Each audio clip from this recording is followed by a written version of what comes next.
నిన్న మంగళగిరి తెలుగుదేశం కేంద్ర కార్యాలయంలో తెలుగుదేశం విస్తృత పార్టీ సమావేశం జరిగింది. ఆ సమావేశానికి ఆహ్వానించిన వాళ్ళలో 56 మంది రాలేదు. అందులో 15 మంది ఎమ్మెల్యేలు ఉన్నారు. ఆ తర్వాత వచ్చిన వాళ్ళు కూడా సంతకాలు పెట్టేసి వెళ్ళిపోయారు. యాక్చువల్గా ఇది మార్నింగ్ 11 గంటలకు స్టార్ట్ అయ్యి ఈవినింగ్ 6:30 వరకు జరిగింది. చాలామంది సంతకాలు చేసేసి హాజరైనట్టుగా చెప్పి వెళ్ళిపోయారు. అంటే అది చంద్రబాబే చెప్పాడు. చాలామంది సంతకాలు పెట్టి వెళ్ళిపోయారు. ఎవరు చివరి వరకు ఉన్నారు, ఎవరు వెళ్ళిపోయారో ఆ లిస్ట్ అంతా నా దగ్గర ఉంది. అట్లాగే 15 మంది ఎమ్మెల్యేలు రాలేదు. వీళ్ళు అడిగితే కొంతమంది ఫారిన్ పోయారని చెప్తున్నారు, కొంతమంది దైవ దర్శనాలకు వెళ్ళామని చెప్తున్నారు. రెగ్యులర్గా మీరు ఫారిన్ పోయేట్టుకుంటే అక్కడే సెటిల్ అయిపోండి అని కూడా చంద్రబాబు నాయుడు. దైవ దర్శనాలు మీకు ఎప్పుడు అవసరం, ఎప్పుడు అవసరం లేదనేది ఒక విచక్షణ లేదా అని కూడా ఆయన అన్నాడు. అట్లాగే అంటే సరదాగా మాట్లాడాడు, కొన్ని సీరియస్గా కామెంట్లు చేశాడు. సో చర్య తీసుకుంటామన్నట్టుగా ఆయన మాట్లాడుతున్నాడు. అట్లాగే ఇప్పటి నుంచి ఆయన బోధ కూడా చేశాడు కొంతమందికి. ఇప్పటి నుంచి సుపరిపాలనకు సంబంధించిన సమీక్షలు అవసరం, డోర్ టు డోరు క్యాంపెయిన్లు అవసరం, ప్రజల మధ్య ఉండాలి మనం, అప్పుడే మనకు విషయాలు తెలుస్తాయి. ఇవన్నీ చెప్పాడు. సో మరోవైపు ఏంటంటే ఈ ఎమ్మెల్యేలు జగన్ టచ్లో ఉన్నారు అని ఒక వార్త వస్తుంది. ఎందుకంటే గతంలో కూడా ఇది వచ్చింది.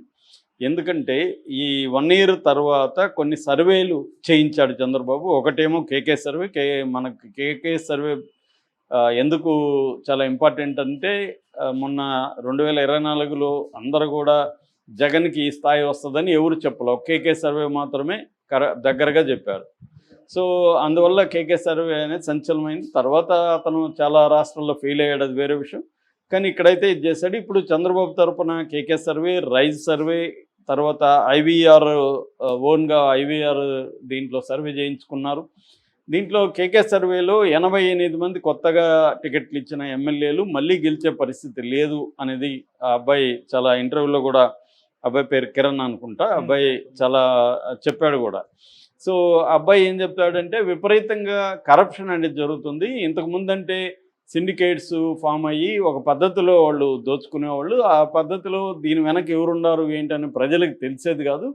అంటే ఒక గుంభనంగా ఉండేది దోపిడీ అనేది. ఇవాళ బట్టబయలైపోయింది. అది విచ్చలవిడిగా ఎక్కడికక్కడ దోచుకోవడం మొదలుపెట్టారు. ఇటు లిక్కర్ దీంట్లో ఒక్కొక్క ఎమ్మెల్యే బెనామీలో అక్కడ 10 షాపులు 20 షాపులు పెట్టేసుకుంటున్నారు. వాళ్ళు మళ్ళీ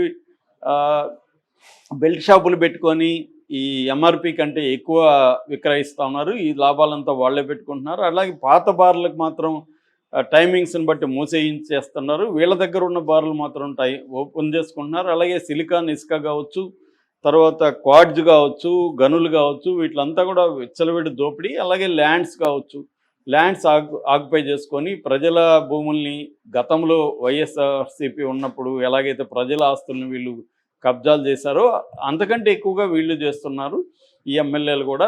ముఖ్యంగా ఈ 88 ఎమ్మెల్యేల మీద ప్రధానంగా కేకే సర్వే చెప్పాడు. దాని తర్వాత రైజ్ సర్వేలో కూడా ఇట్లాగే తేలింది. విపరీతంగా ఎమ్మెల్యేల పట్ల వ్యతిరేకత ఉందనే చెప్తారు. అయితే ఇది ఎమ్మెల్యేల పట్ల వ్యతిరేకత కాదు, ఇదంతా వెనకుండి లోకేష్ నడుపుతున్నాడని జమీన్ రైతు పత్రిక ఒక డీటెయిల్ ఆర్టికల్ 2 రోజుల ముందు రాసింది. ఇదంతా కూడా ఒకప్పుడు జగన్ అనే భూతాన్ని మళ్ళీ రానివ్వనని చంద్రబాబు ఏమో పరిశ్రమ అధిపతులకి హామీ ఇస్తున్నా అంటున్నాడు. కానీ పరిశ్రమ జగన్ కాదు, ఇప్పుడు జగన్ చూసి వాళ్ళు భయపడట్లేదు, ఎమ్మెల్యేలను చూసి భయపడుతున్నారు. ఎక్కడ పరిశ్రమ ఓపెన్ చేయాలనుకున్నా ఎమ్మెల్యే గద్దలాగా వాలిపోయి వాళ్ళని పర్సంటేజ్లు అడగడం, వాళ్ళని మా భూములే కొనండి ఇక్కడ పెట్టండి అని చెప్పడం, ఇలా ప్రెజర్ చేస్తున్నారు వాళ్ళని. సో వీళ్ళని చూసి భయపడుతున్నారు కానీ జగన్ చూసి కాదు అనేది కూడా వీళ్ళు చెప్తున్నారు. జమీన్ రైతు అదే రాసింది. ఇదంతా లోకేషే చేయిస్తున్నాడు. ఎందుకంటే 90% పరిపాలన లోకేషే చేస్తున్నాడు కాబట్టి లోకేష్కి మేము కప్పం కట్టాలని ఎమ్మెల్యేలు, ఎంపీలు, లోకల్ నాయకులు చెప్తున్నారు. అందుకనే వాళ్ళు ఏ రకంగా కూడా వదలలేదు. ఈవెన్ చివరికి తమ భూమిని తాము అమ్ముకోవాలన్నా కొనుక్కోవాలన్నా కూడా వాళ్ళకి వాటా ఇచ్చేయాలి. అట్లాగే పంచాయతీ ఆఫీస్ దగ్గర నుంచి ఎక్కడ ఆఫీసుల్లో ఏ పనులు కావాలన్నా కూడా వీళ్ళ వాటా వెళ్ళిపోవాలి. సో అలాగా కబ్జా చేస్తున్నారు. ఎవరైనా అడిగితే లోకేష్కి మేము ఇవ్వాల్సి ఉంటుంది, మేమేం చేయాలి సంపాదించకపోతే ఎలాగా అని ఓపెన్గానే చెప్తున్నారు. సో దీన్ని లోకేష్ కూడా ఖండించట్లేదు. అందుకే చంద్రబాబు అయినా లోకేష్ అనే ఎమ్మెల్యేలని ఎందుకు కంట్రోల్ చేయలేకపోతున్నారంటే వాళ్ళ వాటాలు వాళ్ళకి వెళ్ళిపోతున్నాయి అని జమీన్ రైతు పత్రిక రాసింది. అంటే జగన్ ఏ అరాచకాలు చేశాడో అదే అరాచకాలు చేస్తున్నారు. మరోవైపు చంద్రబాబు అభివృద్ధి లేదంటే 2 రకాల అభివృద్ధి ఉందని కూడా జమీన్ రైతు రాసింది. ఒకటి అమరావతిలో 70-80 వేల కోట్లు పుల్ చేసి చంద్రబాబు ఆ నగరాన్ని అభివృద్ధి చేస్తాడు ఖచ్చితంగా. ఇది ఇంకెవరు కూడా సాధ్యం కాని పని, ఆయన ఒక్కడే చేయగలుగుతారు. అట్లాగే పోలవరాన్ని కూడా కంప్లీట్ చేసి వాటరు వచ్చే అవకాశం చంద్రబాబు పీరియడ్లోనే ఉంది. ఈ 2 గొప్ప కార్యక్రమాలు. కానీ ఈ 2 వల్లనే పరిపాలన పట్ల ప్రజలకు మంచి అభిప్రాయం రాదు. అట్లా అనుకుంటే జగన్ కూడా ప్రజలకు ఇవ్వలేదనే అభిప్రాయం లేదు. అందరికీ బాగా జగన్ ఇచ్చాడు. కానీ అతని అరాచకం, అతని ఎమ్మెల్యేలు చేసిన అరాచకం, ప్రజల ఆస్తుల్ని కబ్జా చేయడము, పబ్లిక్ ప్రాపర్టీని ఆక్యుపై చేసుకోవడము, ఈ అరాచకాల వల్లనే జగన్కి చెడ్డ పేరు వచ్చింది. దాన్నే ఇప్పుడు లోకేష్ కంటిన్యూ చేస్తున్నాడు అనేది జమీన్ రైతు పత్రిక కూడా డీటెయిల్గా రాశారు. కొన్ని ఎగ్జాంపుల్స్ కూడా ఇచ్చుకుంటూ వెళ్ళారు. సో ఇది ఎప్పటి నుంచో నేను కూడా చాలాసార్లు చెప్పాను. నేను పర్సనల్గా కూడా కొంతమంది విత్ ఇన్ ద తెలుగుదేశంలో ఉండేవాళ్ళు, తెలుగుదేశం అభిమానులు, సింపథైజర్స్ దగ్గర కూడా ఆ లోకల్ ఎమ్మెల్యేలు ఎలా లాగుతున్నారో నేను కూడా 2-3 ఎగ్జాంపుల్స్తో నా పర్సనల్గా కూడా చెప్పాను. ఎందుకంటే నన్ను కూడా అప్రోచ్ అయ్యారు వాళ్ళు. మీ ఛానల్లో ఏమన్నా చెప్తారా సార్ అని అడిగారు.